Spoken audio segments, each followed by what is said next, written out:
नमस्कार, disclosure with Vinod में आपका स्वागत है। और आज डिस्क्लोज करेंगे मंजीत सिंह, राम भक्त भी हैं और सह परिवारी हैं सोशल मीडिया बीजेपी के। मंजीत जी, आपका स्वागत है। दर्शकों, समूचे देश राम की भक्तिमय हुआ है और हर जगह झंडे लगे हुए हैं।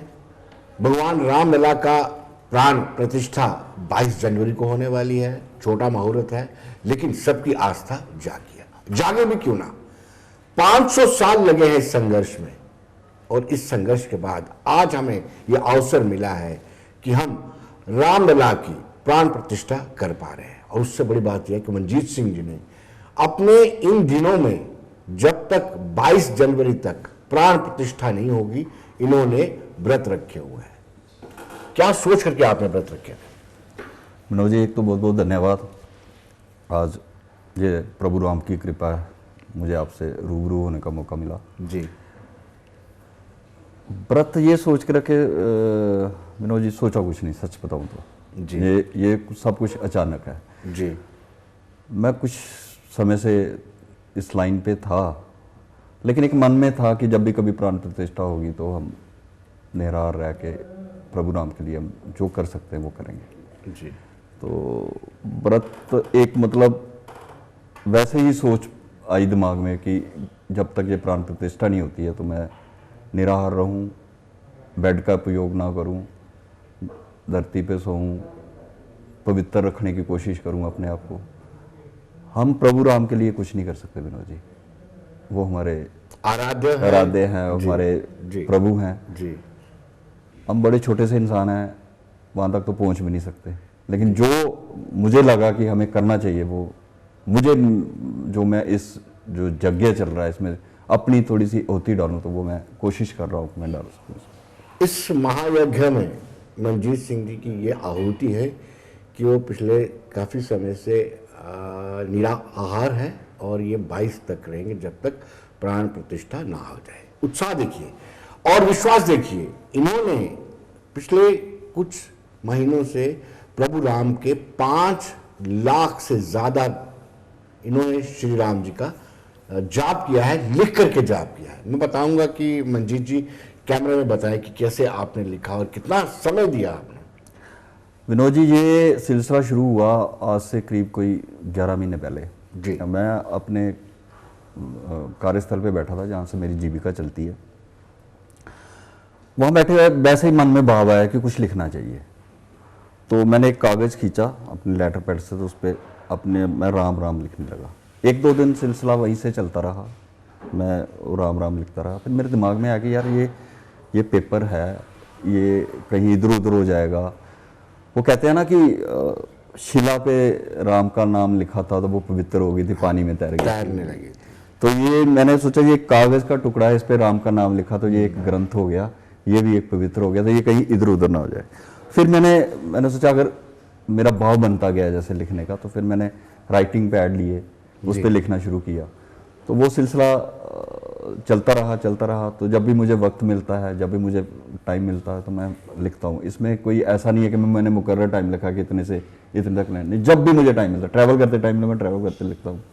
किसी के पास बैठा हूँ, मुझे लगता है कि ये बंदा अपने काम में, मैं उसमें वहाँ लिखना शुरू कर देता हूँ।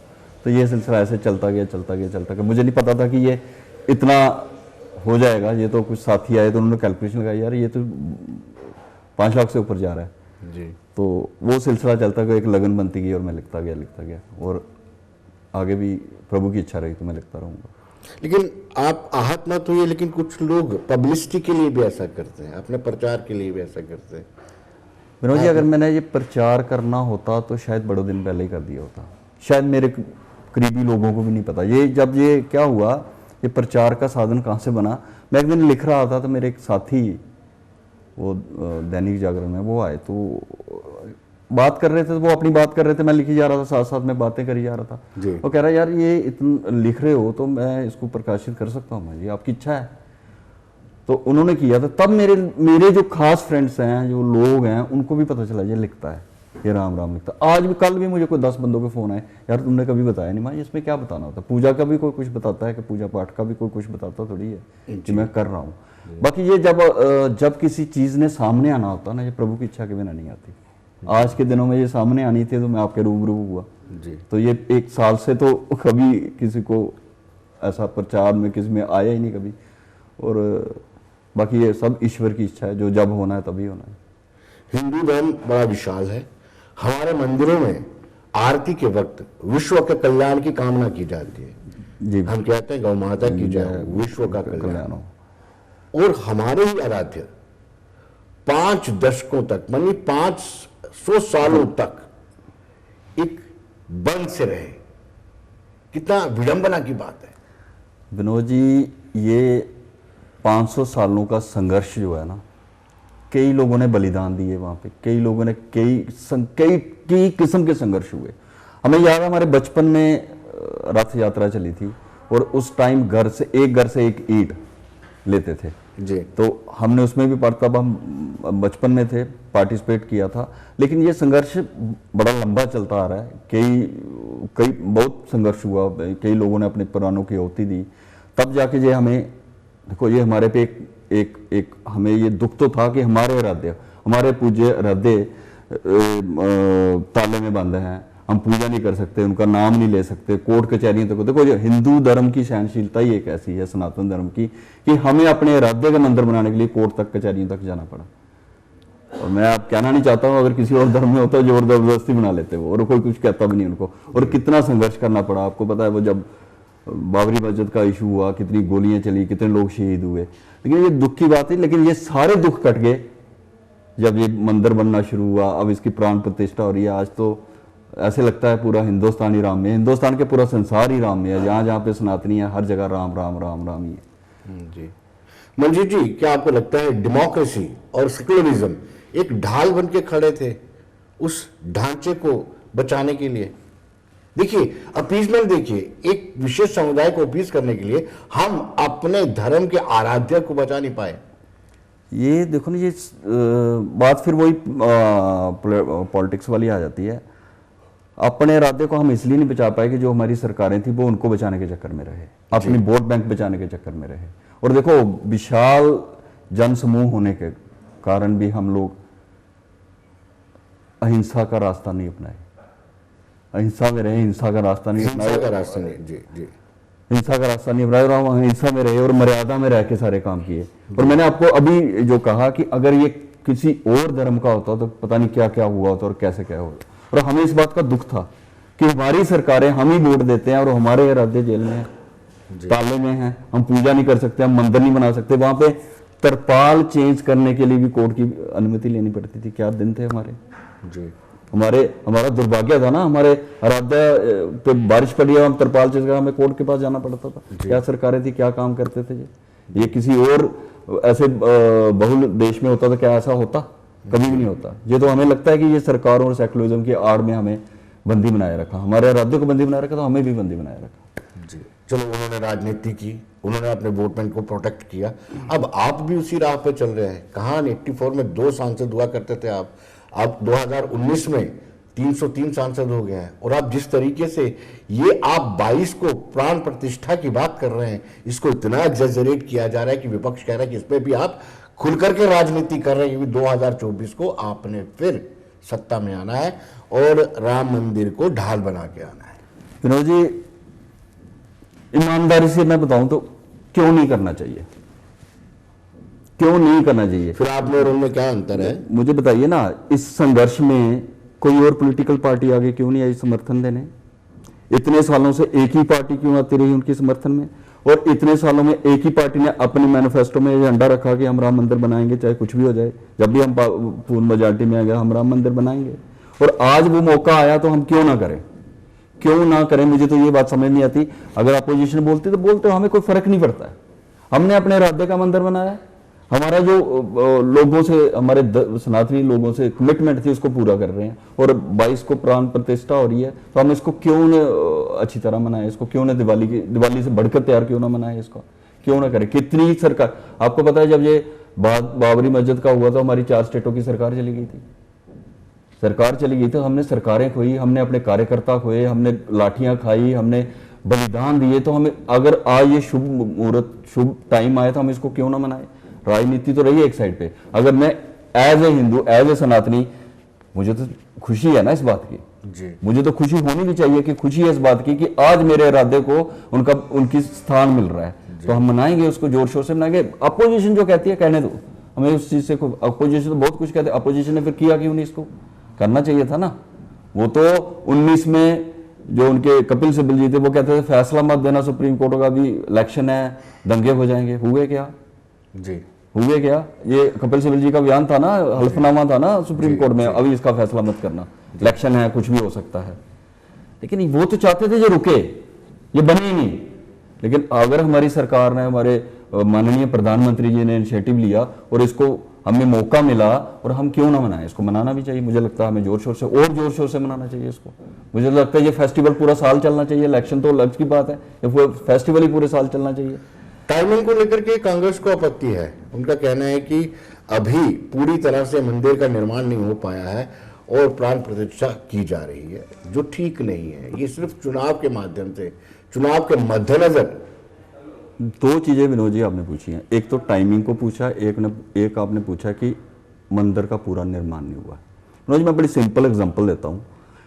हम जब कभी घर बनाते हैं, कई बार हम करते हैं, जैसे मैंने भी किया है, जब मैंने घर बनाया तो मेरा घर एक कमरा, एक किचन, एक बाथरूम तैयार हुआ और मैंने वही प्राण प्रतिष्ठा करी और अंदर घुस गया और आस्ता आस्ता उसको बनाता रहा।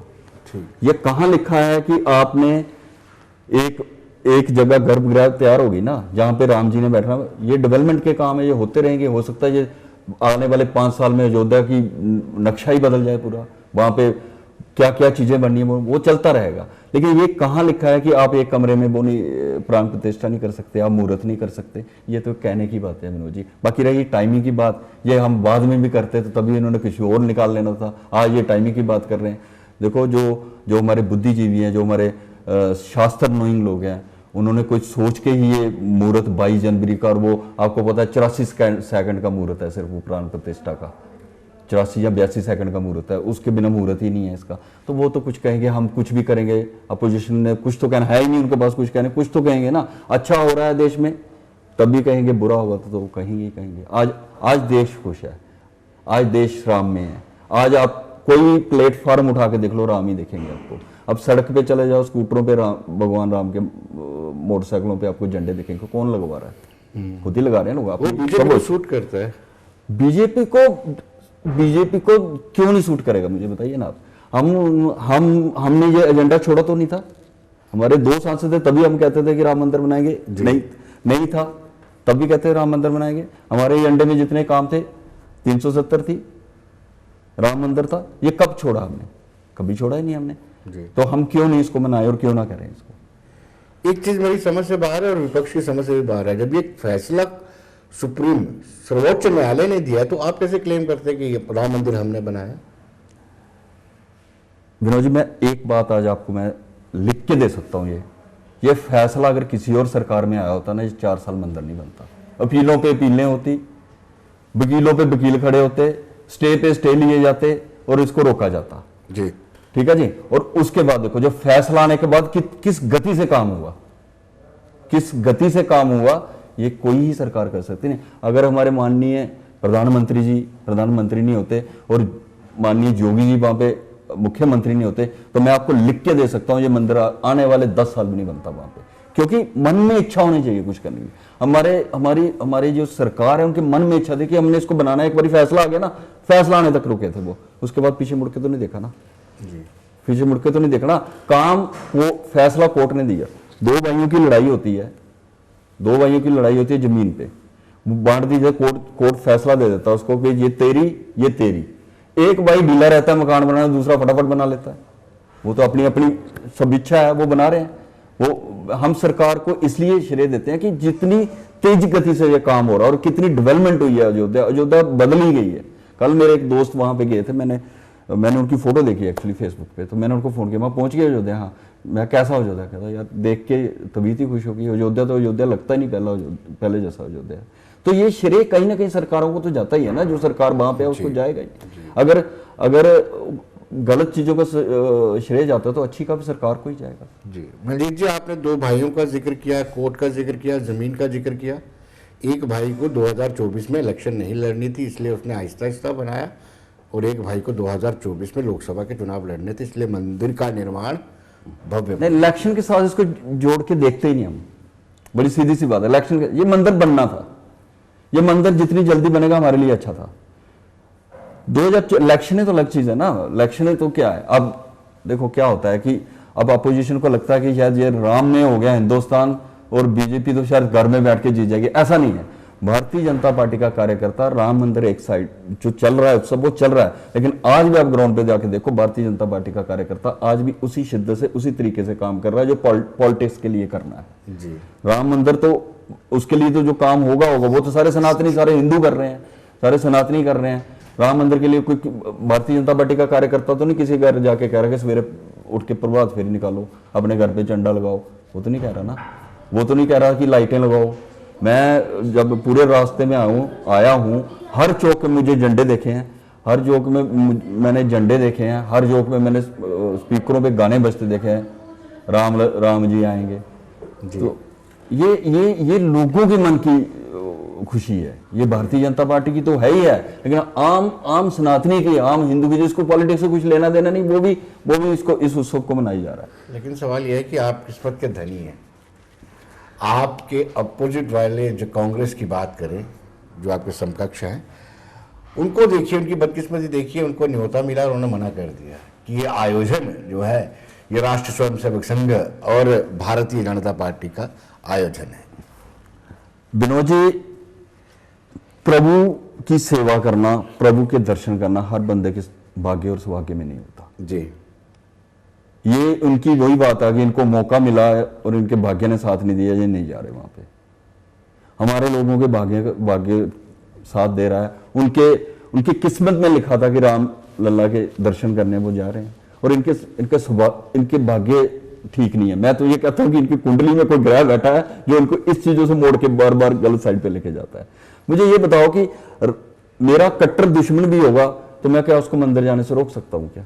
मंदिर सबका है।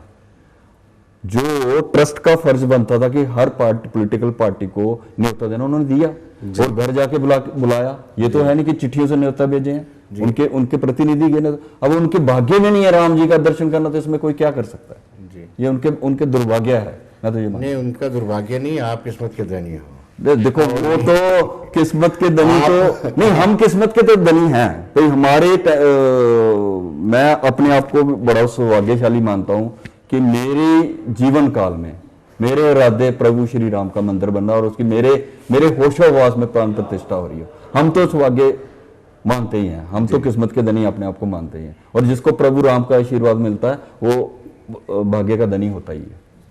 देखिए, डॉक्टर फारूक अब्दुल्ला भी इन दिनों बहुत स्टेटमेंट्स दे रहे हैं। उनका भी कहना है कि भगवान राम सिर्फ हिंदुओं के नहीं है और एक ही जगह पर अयोध्या में ही नहीं है, अब विनोद जी मैं इस कण में बसते हैं। मैं इस पे अगर कुछ कह दूंगा तो बात कहीं और निकल जाएगी।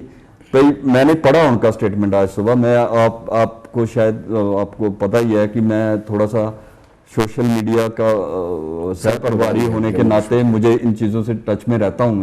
मैंने उनका सुबह ही बयान पढ़ा तो, और मुझे जो लगा तो फिर वो भी तो सिर्फ मदीने में नहीं है, क्यों जाते हो वहां पे हज करने जी? वो आप क्यों जाते हो वहां? आपका तीर्थ है और हमारा तीर्थ नहीं है। भगवान कन कन में है, लेकिन उनकी जन्मस्थली में मंदिर नहीं था, हमें दुख तो था ना जी। अब मुझे एक चीज डॉक्टर फारूक अब्दुल्ला जी बता दें कि आप मक्का मदीना में हज करने क्यों जाते हैं फिर जी? वो भी तो कन कन में है, वो भी तो कन कन में है, हर जगह है ना। कश्मीर में भी है, जम्मू में भी है, चढ़वाल में भी है, मुट्ठी में भी होंगे, हर जगह है ना। भगवान को तो इंसान यही मानता नहीं कि हर जगह है, तो फिर आप मक्का मदीना हज करने क्यों जाते हैं? मतलब हिंदू जाए अपने इरादे के मंदिर में तो वो एक ही मंदिर में है, ये तो कोई बात नहीं हुई ना। बाकी वो आपको पता ही है, वो रंग देख के, वो टाइम देख के रंग बदलने वाले इंसान। अब उनको लग रहा है राम है तो उनको राम के भजन याद आ गए। वही थे जो कहते थे कि कश्मीर में झंडा नहीं उठाने वाला होगा, ये वही लोग हैं ना। ये वही लोग हैं जो कहते थे कि 1 इंच जमीन भी नहीं दी जाएगी अमरनाथ यात्री, ये वही लोग हैं। तो आज इनको राम याद आ रहे हैं जी। लेमन जी, एक सवाल है कि 2024 में आप राम मंदिर को बेच लेंगे व्हाट नेक्स्ट, उसके बाद? हम राम मंदिर को, देखो भगवान को राम कोई बेच नहीं सकता। हम भगवान सीढ़ी बना, नहीं नहीं, हम उसको सीढ़ी की तरह देखते नहीं है। अपोजिशन देखती, देखे हमारा काम था एक वंशज होने के नाते हमें हमें जो शिक्षा मिलती है कि अपने पूर्वजों का आदर सत्कार करना चाहिए, वो हमने किया। बाकी उनका आशीर्वाद प्रभु राम का रहा तो वो 400 पार होगा ही, वो तो अंडरस्टूड है। अब ये 24 वाली इलेक्शनों में तो आप कह रहे हैं राम मंदिर, तो 3 स्टेटों की इलेक्शनों में कौन सा राम मंदिर था? वहां पे क्यों नहीं वोट मिला इनको? वहां पे बीजेपी को, ना बीजेपी वाले, कांग्रेस वाले कहते हैं कि बीजेपी वालों ने कमांड रखी है ईवीएम्स पर। ईवीएम्स क्या ये अभी तो, अच्छा फिर वहां पे ईवीएम्स नहीं जाने, जहाँ वहाँ कर्नाटका सरकार में, तेलंगाना पहले कर्नाटका फिर तेलंगाना में बनाई, वहां पे ईवीएम नहीं, कहते आपका स्टेक नहीं था वहां पे, कुछ नहीं था इसलिए। अच्छा इनका स्टेक फिर पंजाब में तो था, हाँ कांग्रेस का स्टेक पंजाब में था, फिर वहां क्या हुआ? पंजाब में भाजपा का स्टेक लेना था, इसलिए उन्होंने आपको जिता दिया। भाजपा आपको जिताने लगी, फिर दिल्ली में भी क्यों जिता देती? ऐसे नहीं होता, ये तो मनगढ़ंत कहानियां हैं। देखो ईवीएम पे ये तभी बोलेंगे जब ये हारेंगे, जब ये जीतते जाएंगे तो ईवीएम ठीक है। ये तो वो सिक्के के दोनों पहलू हैं, ये दोनों अपने पास रखने चाहते हैं। हम छिक्का उछाल देते हैं, हम कहते हैं ये अपना ये आपका। देखिए रमनी जी, आपने प्रभु राम का सिमरन किया है और 5 लाख से ज्यादा मर्तबा आपने लिखा है, ये कब तक चलता रहेगा? विनोद जी, मेरा तो ये है कि मैं जब तक मतलब मेरे शरीर में जान है और हाथों में लिखने की ताकत है, मेरी कुछ ऐसी लगन ही इस पे लगी हुई है। मैं कोई काम छोड़ के अगर इसको छोड़ के बैठ जाता हूँ तो मुझे लगता है ये बुक मुझे बुला रही है, लिखो इस पर जी। ये मुझे एहसास होता है। तो मुझे तो लगता है कि मैं जब तक मेरे हाथों में ताकत होगी और प्रभु का आशीर्वाद रहा, मैं लिखता ही रहूँगा इसको। इसका कोई वो नहीं है कि डेडलाइन नहीं है, मैं बंद कर दूंगा जब वो कर दूंगा। मंजीत जी, प्रभु की माया ही अलग सी है, प्रभु की माया ही अलग। उन्होंने बतौर पुत्र, हाँ, बतौर पिता, बतौर पति, बतौर भाई ऐसी भूमिका निभाई है जो अविस्मरणीय है, कोई भुला नहीं सकता है। उन्होंने ऐसे एग्जाम्पल हमें देके गया, अगर हम उनके नक्शे कदम पे चलना शुरू कर दें तो मेरे को लगता कि संसार में सारी चीज़ें ही इंसान भूल जाए। आप जब इस लाइन पे चलने लगते हो विनोद जी, ये प्रभु की लाइन पे चलने लगते हो, तो हम पारिवारिक जीवन में, संसारिक जीवन में 100 किस्म की अड़चने, 100 किस्म की तकलीफ़ें, 100 किस्म की चिंताएं होती हैं इंसान को। लेकिन जब आप इस लाइन पे चलते हैं, चिंताएं तो होती हैं, लेकिन मुझे लगता है कि बोझ कहीं कोई ना कम लगता है जी।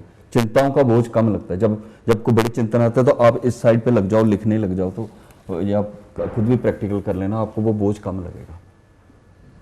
ये प्रभु की माया ही ऐसी होती है, ये नशा ही अलग है। इसलिए आप किसी चिंता में ग्रस्त थे तब आपने शुरू? नहीं, ऐसा कुछ नहीं है, चिंताएं तो लाइफ का पार्ट है, ये तो जब तक जिएंगे ये तो चलेंगी। ये तो एक प्रभु राम की ही इच्छा होगी विनोद जी, मैं अपना कुछ नहीं मानता, उनकी इच्छा होगी कि तू ऐसे लिख। तो मैंने लिखना शुरू किया, 1-2 पेज से शुरू हुआ तो आज 5 लाख से ऊपर हो गया। तो जब तक जीवन में मतलब लिखने के काबिल हैं, लिखते रहेंगे। प्रभु की सेवा करने में क्या हर्ज है इसमें। मुझे जी एक चौपाई मुझे याद आ रही है, मैं चाहूँगा आपको सुना दूँ जी। जब इन्होंने नदी को पार किया और वहाँ पे जो किश्ती चला रहे थे केवट, उन्होंने कहा, नाई से ना नाई ले तो धोबी से ना धोबी ले तो लेके मजबूरिया ना जाति को बिगाड़िए। आप आए मोरे द्वार पार मैंने करा दिया, जब आऊंगा मैं तोरे द्वार तो पार मुझे उतार। उनको था जब प्रभु राम उनको आभूषण देने लगे बतौर इसके, तो उन्होंने केवट ने कहा, केवट जी ने ये कहा था कि मैं किस चीज की आपसे ये आभूषण लूं, किस चीज का किराया लूं। किराया हमारे यहाँ तो किराया बोलेंगे ना, कि मेरा और तुम्हारा काम प्रभु एक ही है। फिर प्रभु ने पूछा वो कैसे एक है? उसने बोला मैंने आपको नदियां पार कराई, आप तो भवसागर के खवैया हो, तो जब मैं वहां आऊंगा तो आप मुझे फ्री में पार करा देना। तो ये तो है ही, प्रभु की माया ही अलग है, प्रभु का तो चिंतन और करने में मजा ही अलग है। क्या आपको मौका मिलेगा तो 22 को आप जाएंगे? मौका मिलेगा तो जरूर जाऊंगा, लेकिन मुझे लगता नहीं कि मैं जाऊंगा, क्योंकि हमने अपने भी कुछ कार्यक्रम जहाँ पे रखे हुए हैं अपने मंदिरों में। अभी मैं रास्ते में आ रहा था, वही मैनेज करता जा रहा था। लेकिन 22 को वैसे भी काफ़ी रश होगा वहाँ पे, हम उसके बाद जो डेटें आ रही हैं उसमें जरूर जाएंगे। 22 को जम्मू कश्मीर में किस तरह के कार्यक्रम आपने रखे हैं? बहुत सारे कार्यक्रम, हर मंदिर में कार्यक्रम है, हर जगह कार्यक्रम है, बहुत सारे हमारे तो मंदिरों का शहर है, बहुत ज्यादा मंदिर है। हर मंदिर में कार्यक्रम है, आप देख लेना जाके। मेरे ख्याल रघुनाथ मंदिर में बहुत बड़ा कार्यक्रम है। एक तो 3 दिन चलेगा वो कार्यक्रम। मेरे 12 पंडित बाहर से आ रहे हैं। हमारे कठुआ में बहुत सारे कार्यक्रम है, हर मंदिर में कार्यक्रम, हर मंदिर में सजावट है। हम शाम को मार्केट निकले तो ऐसा लगता है कि ये दिवाली सा उत्सव लगता है। दिवाली के लिए तो लोग 1-2 दिन अपना घर से जाते हैं, यहाँ तो लोगों ने हफ्ता पहले से जाना शुरू कर दिया। गलियाँ, चौराहे, मार्केटें, झंडे देखो आप, राम के भजन देखो चल रहे हैं। ऐसे लगता है ये हम कल युग में नहीं अब जी रहे हैं। ऐसे लगता है कि शायद कहीं त्रेता में चले गए हैं, तो वही दिन है शायद। तो अच्छा लगता है ये माहौल। मुझे जी आखिरी सवाल आपसे ये जानना चाहूँगा कि कितने कमिटेड थे प्रभु राम? पूरा दिन और रात वो हवन करते रहे, वेदों का हवन करते रहे, वेदास पढ़ते रहे कि सुबह उनका राज्य अभिषेक होना है और सुबह आदेश आता है कि आप 14 साल का वनवास चले जाइए, और उस आदेश का वो पालन करते हैं। प्रभु राम इतने कमिटेड थे कि उन्होंने एक सेंटेंस, एक वाक्य पे उन्होंने अपने माता पिता से ये नहीं पूछा क्यों, उन्होंने एक वाक्य से सिर्फ उन्होंने बोला कि आपको वनवास जाना है, पीछे मुड़ के देखा और अपनी पूरी कमिटमेंट की। और ये कहते हैं प्रभु राम अगर वनवास ना जाते तो मर्यादा पुरुषोत्तम राम नहीं बनते। उन्होंने 14 साल वनवास काटा और क्या क्या संघर्ष वहां पे किया और कैसे रहे एक आम मनुष्य की तरह, वहां पे कैसे जिंदगी व्यतीत करी। उन्होंने हमें राह दिखाई है। हम अपनी चिंताओं से कई बार ग्रस्त हो जाते हैं, तो वो सोचो ना, जो राजकुमार थे, जो सोने के बेडों पे सोते थे, सोने की थाली में खाने खाते थे, उनको एक रात में वनवासी बना दिया गया था। तो वो कमिटेड थे, हर बात में कमिटेड थे। उन्होंने जो अपने पिताजी से कमिटमेंट की वो पूरी की, जो अपनी माता जी से कमिटमेंट की वो पूरी की, जो अपने भाइयों से कमिटमेंट की वो पूरी की। नहीं तो यहाँ तो आजकल 1 इंच की ज़मीन के लिए बंदा भाई की गर्दन काट देता। तो उन्होंने तो पूरा राज्य ही छोड़ दिया था। और उसके बाद भी उन्होंने भरत जी को बोला कि आप संभालो, और भरत जी की कमिटमेंट देखो कि उन्होंने बोला कि मैं नहीं संभालूंगा, आप ही संभालोगे प्रभु। उन्होंने उनकी खड़ावें रख दी और खुद नीचे जमीन पे सोते रहे। तो ये तो उनका एक अद्भुत था, कमिटमेंट थी सारे संसार के लिए। और वो उदाहरण है, आज भी लोग उस पे कवि देते हैं, तो कोई उदाहरण देता तो उन्हीं के उदाहरण देता है। मंजू जी, बहुत बहुत शुक्रिया आपका, बड़ा अच्छा लगा जी। बहुत बहुत शुक्रिया, बहुत बहुत धन्यवाद। तो दर्शकों, बने रहिए देश दुनिया की खबरों के लिए और मुझे दीजिए इजाजत। नमस्कार।